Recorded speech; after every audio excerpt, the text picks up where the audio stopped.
being a high schooler isn't easy.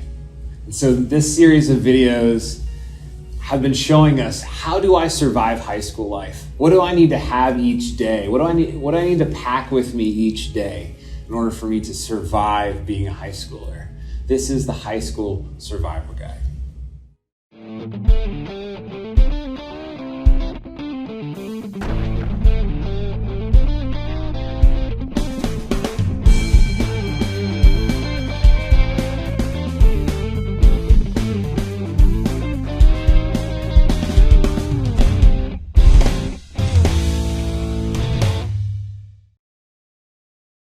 In part 3, we're going to talk about something that I love to talk about, which is 80s pop culture.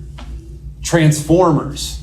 The Transformers, in the song of Transformers, they even say they're more than meets the eye. Transformers, more than meets the eye.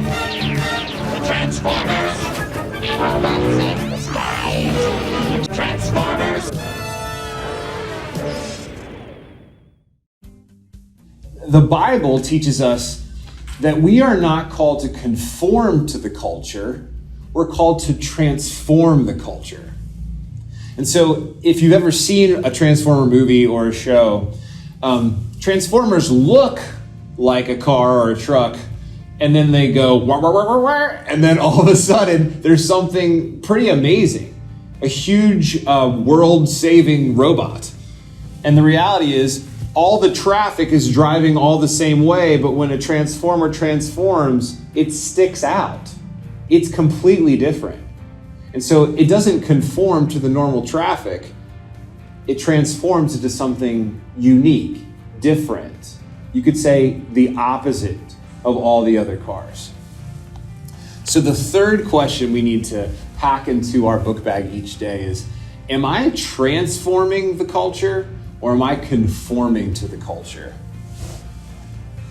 Many of us, when we're in high school, if you ask us what we're doing on the weekends, we don't usually say, ooh, I'm looking forward to hanging out with my parents.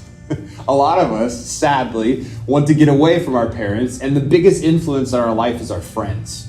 We'll do anything to be accepted, to be welcomed into a friend group. And once we are, we roll with them all the time.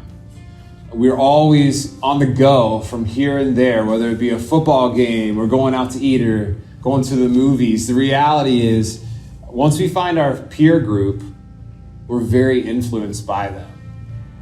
But the Bible teaches us to not conform to the culture, but to transform the culture. What does that mean? Paul talks about this in Romans 12, 1 and 2. It says this, I appeal to you, therefore, brothers, by the mercies of God, to present your bodies as living sacrifices, holy and acceptable to God. This is spiritual worship.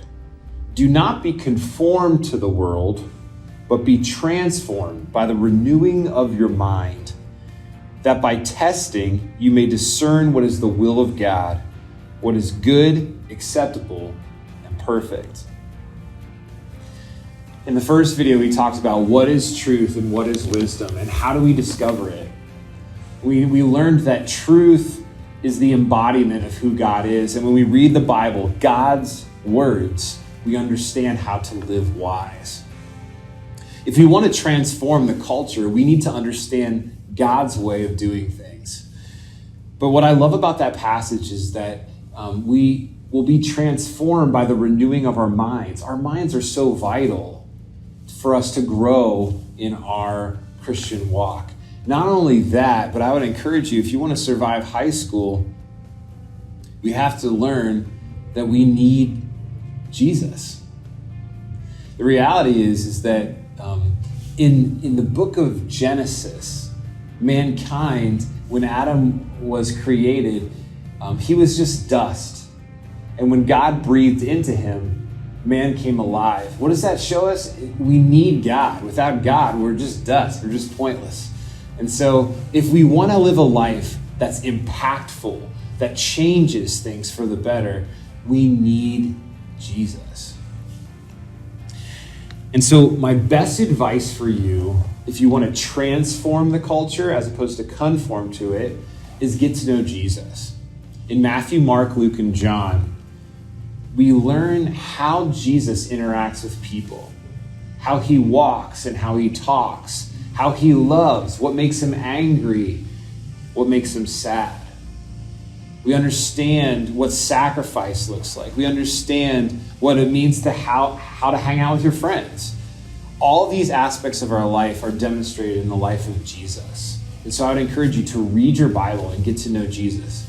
My favorite thing about Jesus is that Jesus does things the opposite way of everybody else.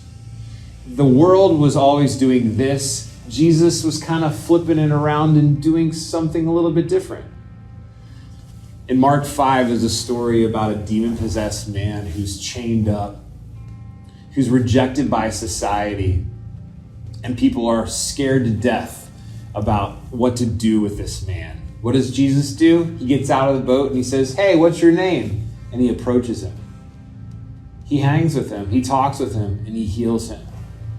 Most of us would never even consider being close to somebody in that condition. But Jesus does things the opposite way. He pursues him.